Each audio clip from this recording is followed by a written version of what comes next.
구약성경 사무엘상 16장 6절서 13절까지의 말씀입니다.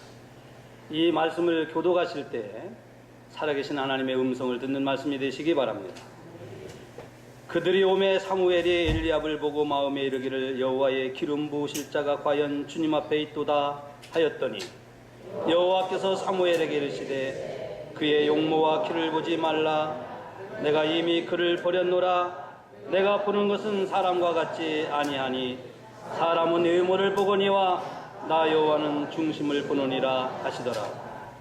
이새가 아비나답을 불러 사무엘 앞을 지나가게 하매 사무엘이 이르되 이도 여호와께서 택하지 아니하셨느니라 하니 이새가 산마로 지나가게 하매 사무엘이 이르되 이도 여호와께서 택하지 아니하셨느니라 하니라. 이새가 그의 아들 일곱을 다 사무엘 앞으로 지나가게 하나 사무엘이 이새에게 이르되 여호와께서 이들을 택하지 아니하셨느니라 하고 또 사무엘이 이새에게 이르되 네 아들들이 다 여기 있느냐.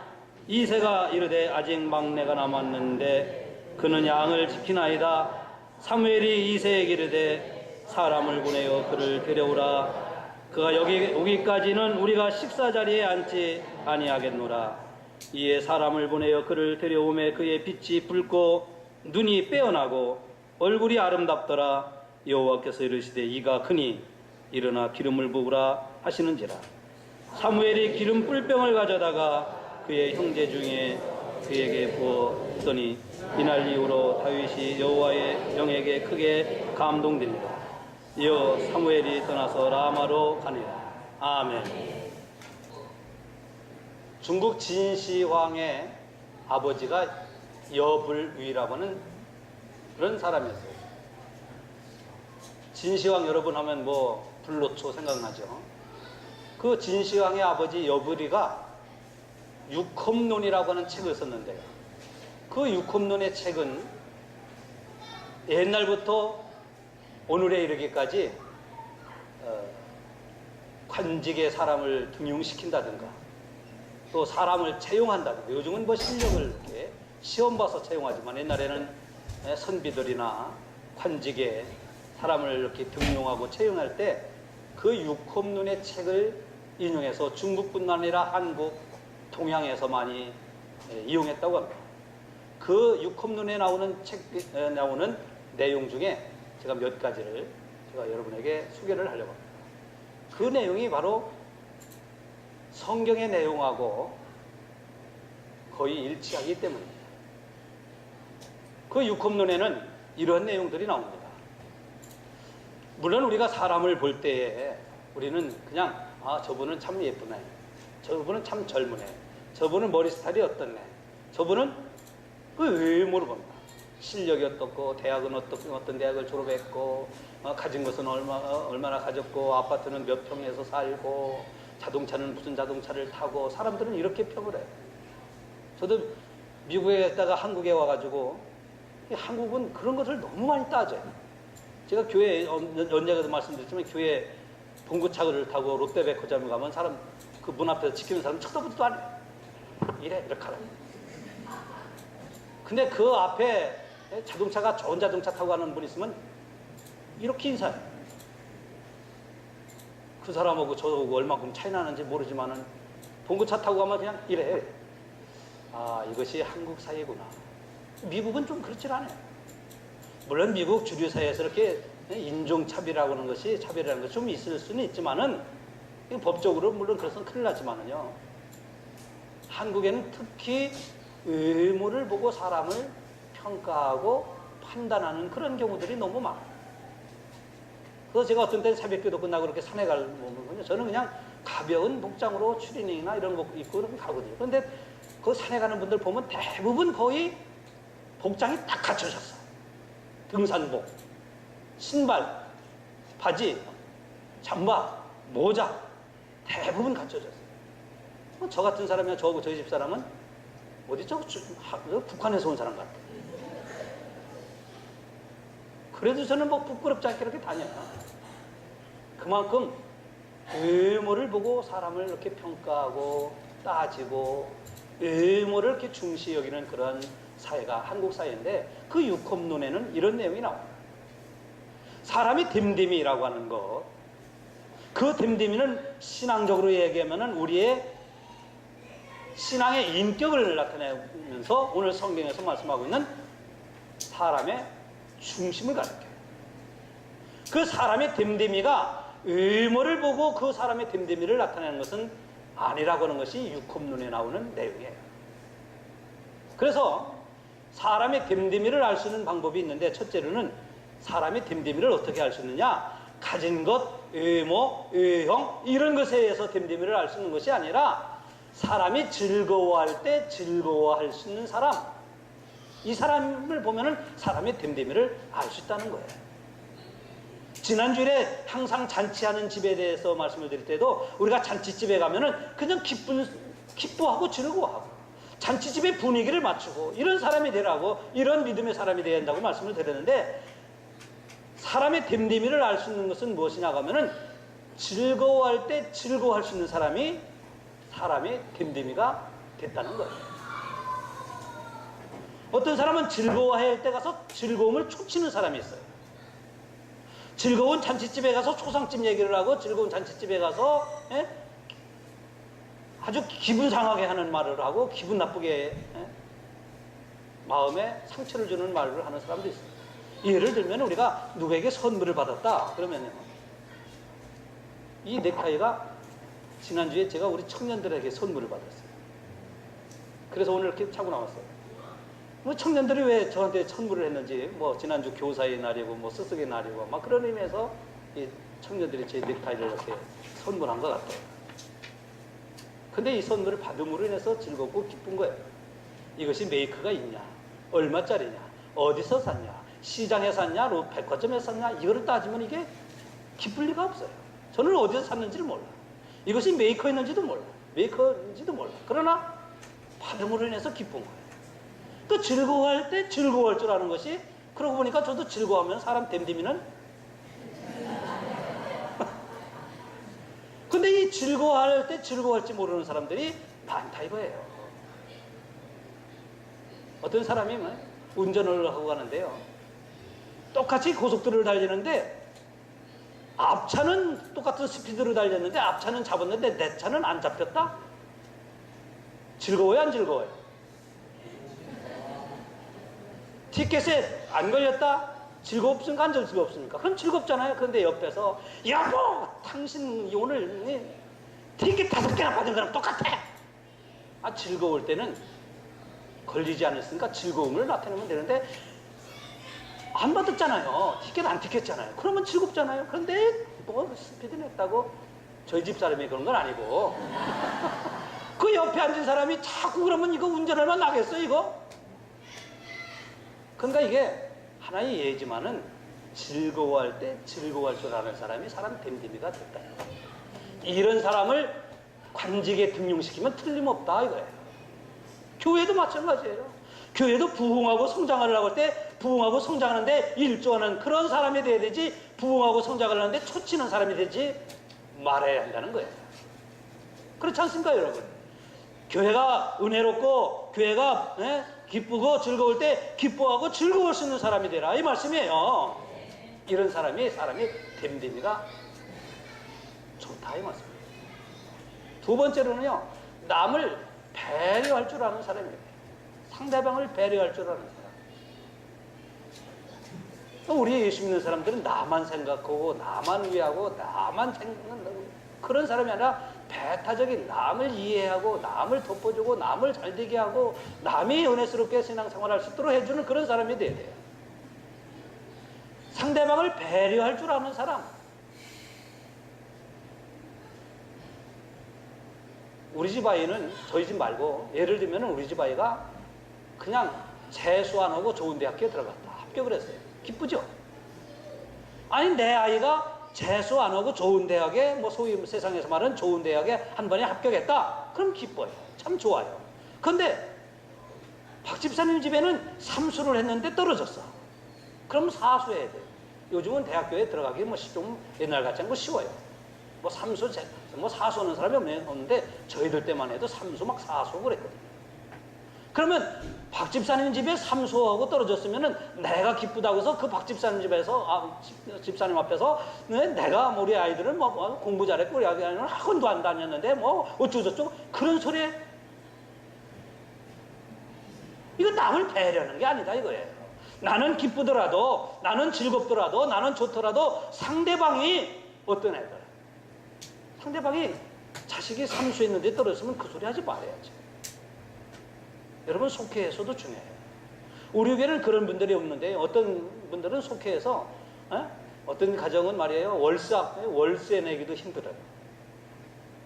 정말 월세 내기 힘들고 먹고 살기 힘든데 어떤 집은 속회에서 나는 아파트 몇 평짜리에 뭐 사사가 막 팔았더니 몇 억이 남았다 이런 소리 하지 말라 이거예요. 속회 모임에서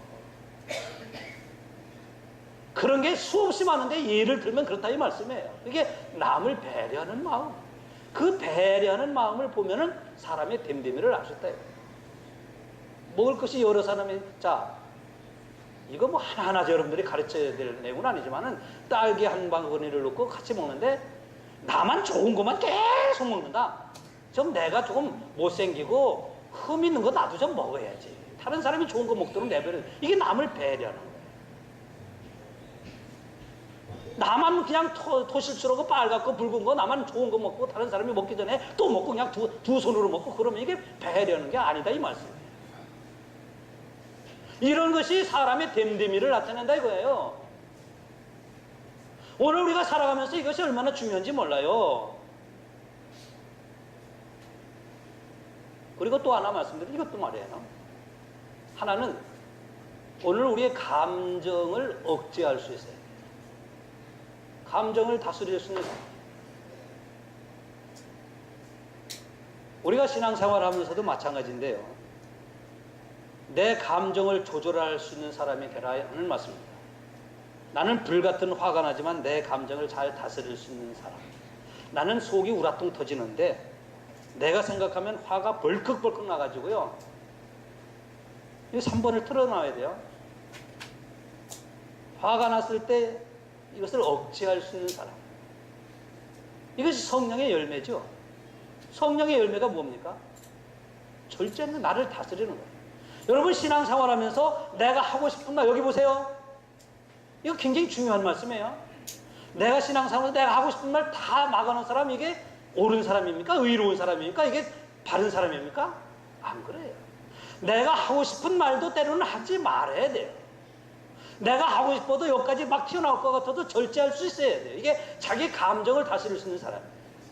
이런 사람을 옛날에는 등용시키고 관직에 놓고 그랬다 이거예요. 근데 오늘날도 교회도 이런 믿음의 사람, 이런 교회 일꾼들이 필요한 거예요. 내가 마음에 안 든다고 하고 싶은 소리 다 하고 남이 듣기 싫든 말든 상처를 받든 안 받든 간에 그냥 하고 싶은 소리 다 하는 사람, 이런 사람은 하나님이 우리의 마음의 중심을 보실 때 무엇을 보시겠냐는 거예요. 화가 치밀어오를 때 좀 나를 절제하고 내 감정을 다스릴 수 있는 사람이 돼요. 말 함부로 하는 사람 치고 똑바른 사람 별로 없어요. 여러분 사람을 평할 때 외적인 요소만 보고 성공했다 실패했다 이렇게 평하는 경우들이 많아요. 오늘 하나님께서 그래서 우리에게 이 말씀을 하시는 거예요.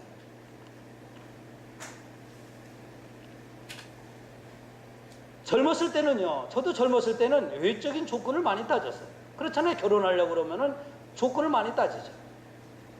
무슨 대학을 졸업했느냐, 가진 것은 얼마큼 됐느냐, 외모는 어떠냐. 근데 저도 이제 뭐 연세가 드신 분들 앞에는 죄송하지만 살 만큼 이렇게 인생을 살면서 보니까 그게 외적인 조건이 그렇게 중요하진 않아요. 외적인 조건보다도 더 중요한 게 뭐냐? 사람의 됨됨이에요. 그래서 우리 아이들에게도 너희들 외적인 조건도 중요하지만 외적인 조건보다도 더 중요한 게 뭐냐? 사람의 인격이다. 그 인격을 좌지할 수 있는 게 뭐냐? 신앙이다. 신앙을 가진 사람이 제일 중요하고 육신적으로 건강한 사람이 중요하고 내적으로 어떤 가치관을 갖고 있는 사람이 중요하다고 하는 것을 늘 자꾸 얘기해요. 뭐 요즘 카톡으로 해요. 또 얘기하고 얘기해요. 그렇잖아요. 여러분, 인생을 살면 살수록 느껴지고 체험하는 게 뭡니까? 외적인 것보다는 사람의 됨됨이가 중요하죠. 이것을 가리켜서 오늘 성경은 우리에게 이렇게 말씀하는 거예요. 사무엘상 16장 6절에 사람은 외모를 보거니와 나 여호와는 중심을 보노니라. 내가 보는 것은 사람과 같이 아니하다는 말씀이에요. 하나님은 사람과 같이 외모를 보고 판단하지 아니하신다는 거예요. 그 사람의 됨됨이, 그 사람의 중심이 어떠냐라고 하는 그 됨됨이를 보신다는 거예요. 오늘 여러분이 하나님 앞에 나와 예배드릴 때 오늘 우리가 얼마나 하나님의 은혜를 사모하고 내 안에 하나님의 말씀을 얼마나 사모하고 내 안에 하나님을 얼마나 존중히 여기느냐 하는 그 나의 중심을 보시는 것이에요. 그렇다고 중심을 보신다고 해서 우리가 뭐 예배 드리는데 아무 옷이나 입고 나오고 예배 드리는데 뭐 그냥 외적으로 아무렇게 하라는 그런 뜻은 아니에요. 왜? 내 중심이 어떠하면 나의 외적인 모습도 나타나기 때문에. 어떤 사람은요, 외적으로는 정말 내세울 것이 없어 보여도 사람 됨됨이는 좋아갖고 그 사람은 늘 가까이 하고 싶은 사람이 있어요. 그렇죠? 그 사람은 외적으로는 뭐 조건도 없고 부자도 아니고 돈도 많지 않고 그런데 늘 가까이 하고 싶은 사람. 왜 그러냐면 그 사람의 됨됨이라고 하는 중심이 좋아서 그래요. 근데 어떤 사람은 외적인 조건은 화려한데 그 사람이랑 같이 하고 있으면 늘 상처받고 아프고 뭔가 찝찝하고 만나고 싶지 않고 좀 힘들어요. 그런 사람은 아무리 외적인 조건이 있어도 가까이 하고 싶지 않아요. 여러분 어떤 사람이 돼요?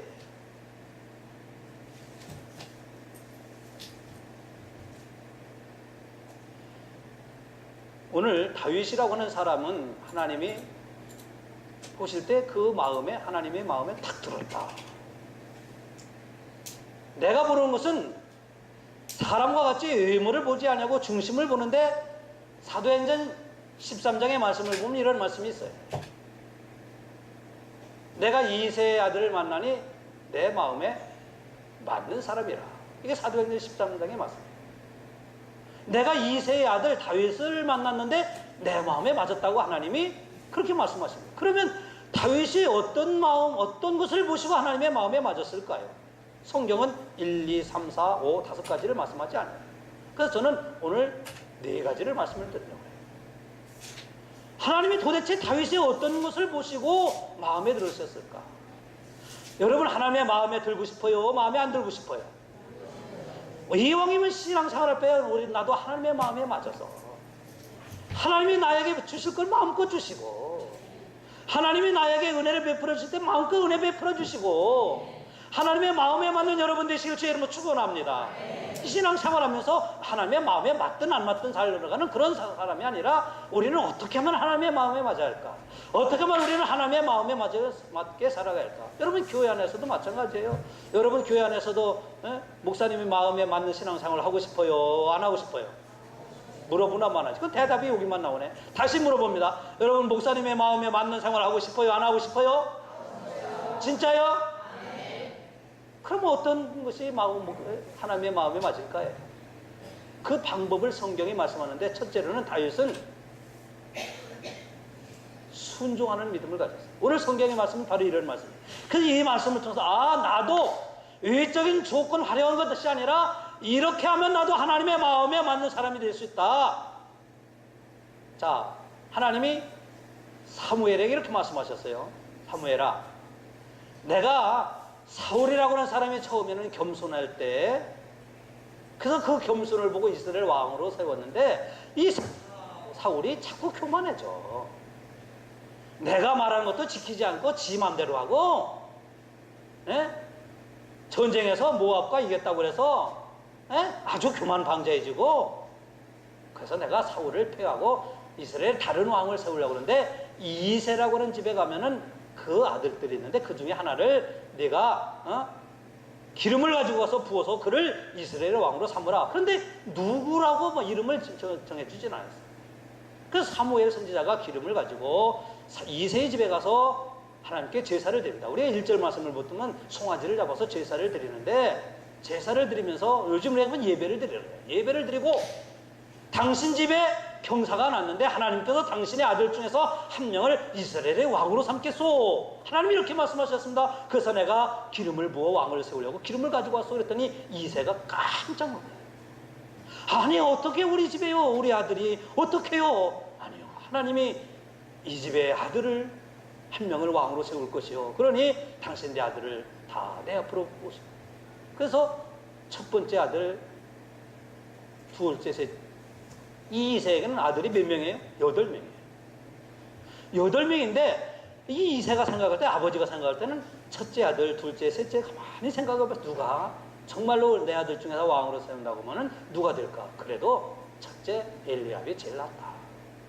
왜? 부모는 그래도 장자에게 마음이 많이 가요. 그렇죠? 미안해요, 장자가 아닌 분들은. 저도 막내거든요. 근데 옛날에 그랬다 이거예요. 근데 엘리압을 선을 보니까, 요즘 그러면 인터뷰를 해보니까 엘리압, 야 멋있어요. 정말 늠름해요. 잘생겼어요. 헌칠해요. 지력이 있어 보여요.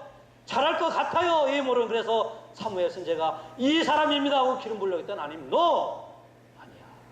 하신 말씀이 아까 말씀난 것처럼 사람은 외모를 보지만 나 여호와는 중심을 보느니라. 엘리압은 너 아니야, 너. 둘째 아비나답, 세 번째 삼마. 그래갖고 7을 다 봤어요. 근데 사무엘 선지자가 하나님이 아니시다 이렇게 말하는. 그러니까 제일 걱정되는 사람이 누구였겠어요? 아버지죠.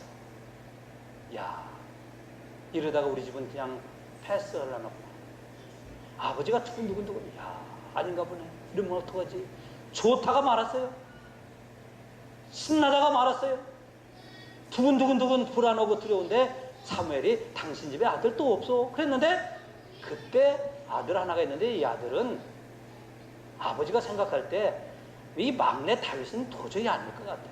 나이도 그렇고 생긴 것도 뭐 용모는 좀 빼어나고 눈이 좀 반짝반짝하지만은 이 아들은 아닐 것 같다. 외모를 봐갖고는 전혀 아니야 해갖고 어디로 보냈냐?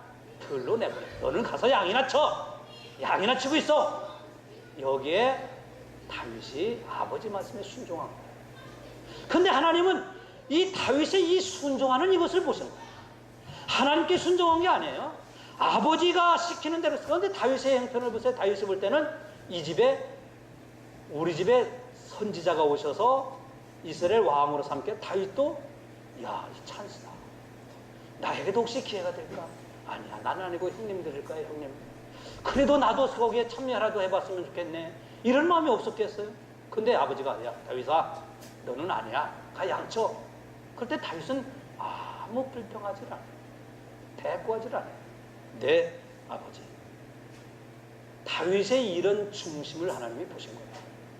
이렇게 아버지에게 순종하는 모습은 곧 나에게도 순종할 거다. 사실 그랬습니다. 여러분, 다윗이 그냥 우리는 순종하는데, 다윗이 순종은 뭐냐면 자기에게는 기회가 없었죠. 기회가 지금 박탈되죠. 다윗은 자기가 사무엘이라고 하는 선지자 앞에 아예 얼굴이 데미지 못하는 그런 기회가 박탈되잖아요. 자기에겐 불리함이거든. 이 불리함을 알면서도, 내게 불리함이 찾아오는 줄 알면서도 순종하는 이 중심을 보신 거예요. 오늘날 많은 성도들이 자기에게 불리하면 순종하지 않습니다. 내게 돈이라고 하는 것이, 내게 욕심이라는 것이, 내 생각이라는 것이, 내 뜻이 이루어지지 아니하는 데를 순종하지 않아요. 중심을 하나님이 보실 때요, 하나님이 보시는 순종은 어떤 순종이냐면은 나에게 불리함이 와도, 나에게 어떤 손해가 찾아와도 순종하는 이런 마음의 중심을 하나님은 보시는 거예요. 그 중심을 보시고 여러분들이 다 하나님의 마음에 드는 하나님의 자녀들 되시길 바랍니다. 다윗은요, 자기에게 불리한 것뿐만 아니라 나만 왜 고생해? 나만 왜 양쳐야 돼? 나만 왜 또 일해야 돼? 나만이라고 하는 자기 희생, 그런 것을 다윗은 나만 이랬으면 자기는 안 갔을 거예요. 교회 안에서도요, 어떤 분은 왜 나만 교회 청소해야지? 왜 나만 이렇게 힘든 일을 해야지? 나만 해야지? 여러분, 나만이라고 할 때 하나님은 그때 그 사람의 중심을 보시는 거예요. 나는 바쁜데 왜 목사님이 자꾸 나만 시키지? 이때 내 중심을 하나님이 보시는 거예요. 내가 마음껏 그에게 은혜를 베풀어도 될 사람인가? 내가 마음껏 하나님이 보실 때 마음껏 축복하셔도 될 사람인가를 그때 그 중심을 보시는 거예요. 손 들어보세요. 일단 손 들고. 자, 앉아보세요. 이런 순종을 보시는 게 아니에요. 우리 다 같이 찬송합시다. 박수 치고. 이런 순종을 보시는 게 아니라 내게 가장 불리할 때, 나만 희생을 해드릴 때, 이런 때 이 사람이 진짜 순종하는 사람인가를 보시는 거예요. 나는 바빠요. 나는 할 일이 많아요. 나는 힘들어요. 그런데 하나님이 나를 부르셔요. 이때 순종하느냐. 이거를 보시는 거예요. 다윗의 순종은요, 하나님이 다윗을 보셔서 그 마음에 드셨다고 하는 것은 첫째는 불리하고, 둘째는 나만이라고, 세 번째는 뭐냐면은 나를 통해서 내가 희생함으로 형들이 왕이 되는 우리 집 가문의 영광입니다. 그래서 나는 아버지가 하시는 말씀을 그대로 따라야 된다. 이게 진짜 순종인 거예요. 여러분을 통해서 여러분의 가정이 기쁨이 있고, 여러분을 통해서 여러분의 가정이 행복하고, 여러분을 통해서 여러분의 가정에 웃음이 있고 즐거움이, 그리고 여러분의 가정을 통해서 여러분이 가정에 소망이 있으시기를 바랍니다. 왜 나만 이렇게 고생해야 되나? 나만 왜 부엌에서 일해야 되나? 나만 왜 이렇게 일해야 되나? 아니에요. 그때 그 중심을 보시는 거예요. 아, 내가 가정을 위해서 한 번 더 희생하고, 내가 베이킹도, 내가 뭔가 여기 베이킹을 하는데 한국말은 뭐예요? 청소. 청소. 설거지. 교회를 위해서도 마찬가지. 왜 나만?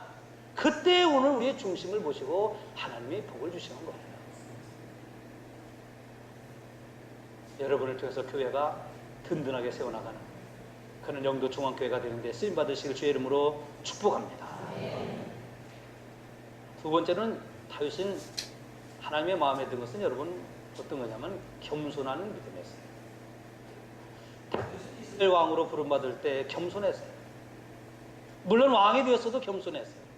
그 겸손이라는 게 뭐냐면 빼는 게 겸손이 아니라, 겸손은 자기가 잘못했을 때 자기를 인정하고 잘못을 인정해 주는 것이 겸손이에요.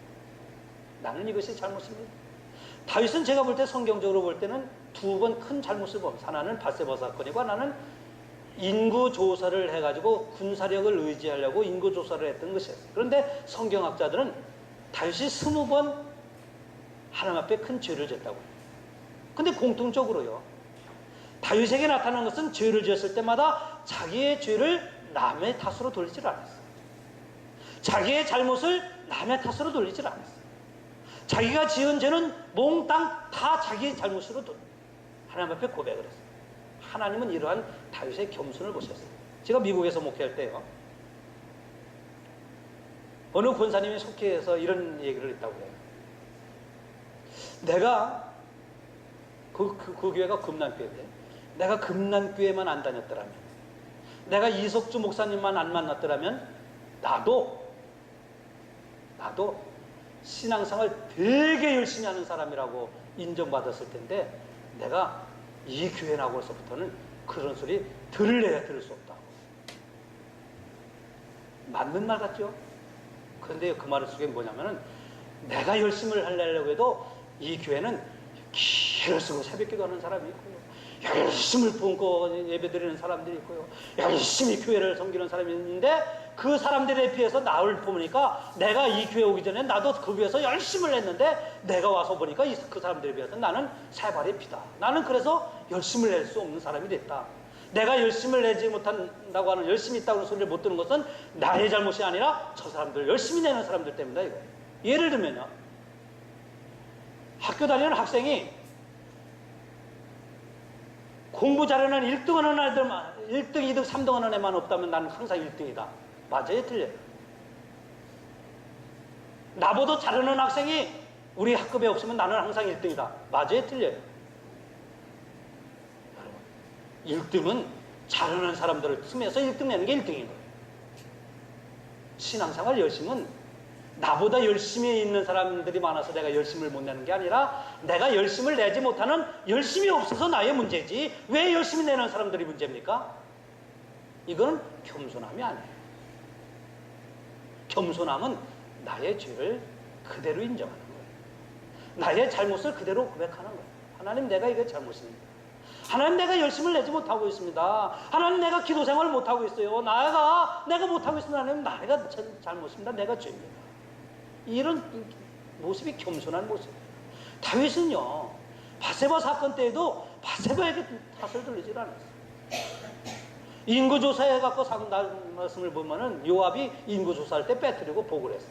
근데 하나님이 그것을 악하게 여기서 이스라엘에게 벌을 내리셨어요.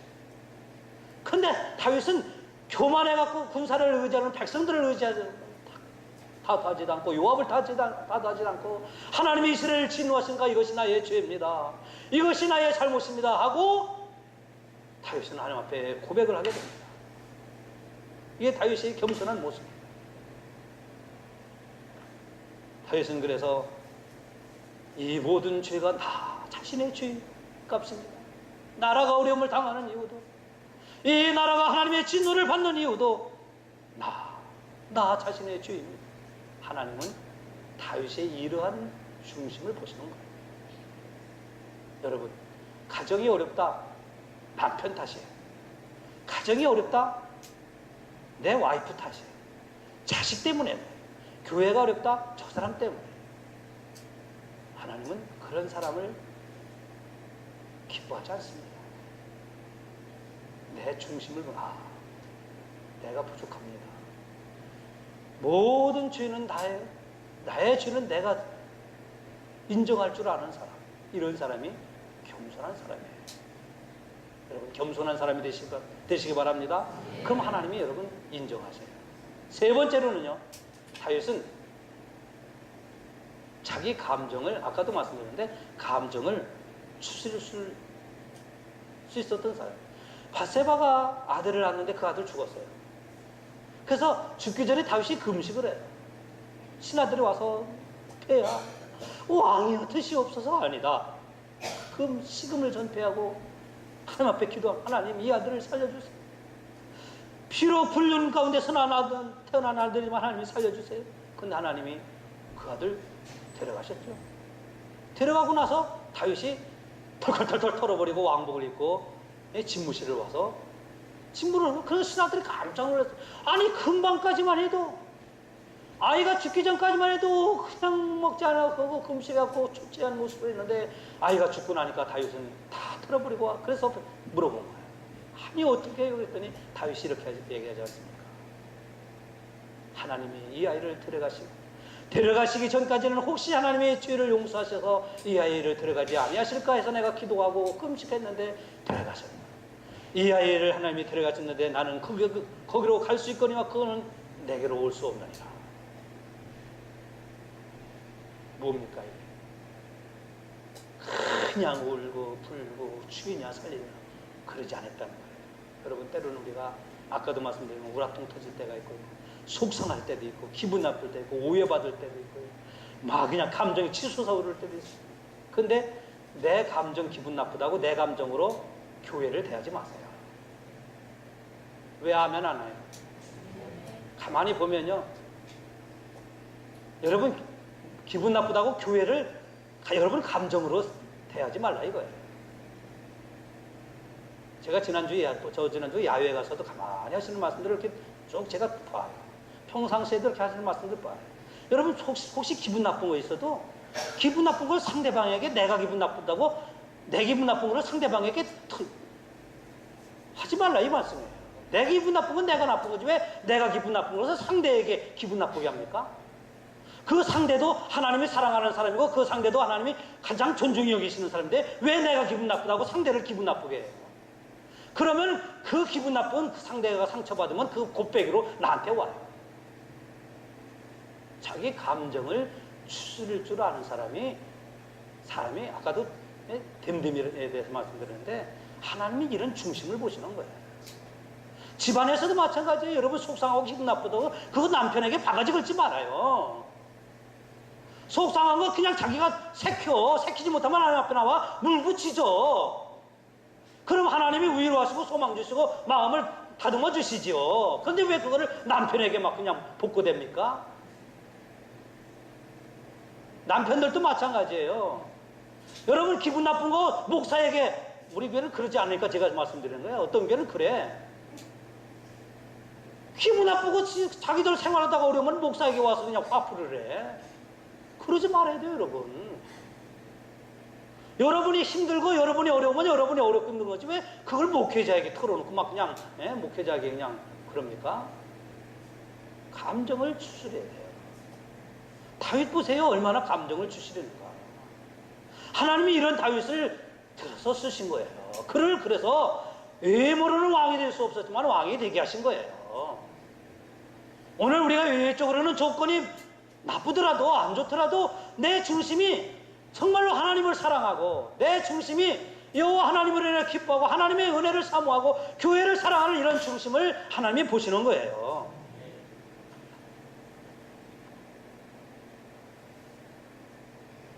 마지막 하나가 더 있는데 하나는 그냥 제가 말씀만 드리고 마치겠습니다. 하나님의 뜻에 다윗은 철저하게 자기 자신을 복종시킨 사람입니다. 하나님의 뜻에 자기 자신을 복종시켰어요. 예를 들면요, 사울 왕이 자기를 죽이려고 할 때 사울 왕을 자기는 죽일 수가 있었어요. 근데 안 죽이죠. 사람들이, 자기 신하들이 한 방 할까요? 아니야. 하나님이 나를 죽이려고 하는 사울 왕도 하나님이 기름 부었어요. 비록 나를 죽이려고 하는 사람이지만 하나님이 기름 부은 거를, 기름 부은 자를 해야 하는 것은 하나님이 금하셨어요. 아니야. 그러면 안 돼. 이게 뭔가? 자기 자신을 하나님의 뜻에 복종시켜.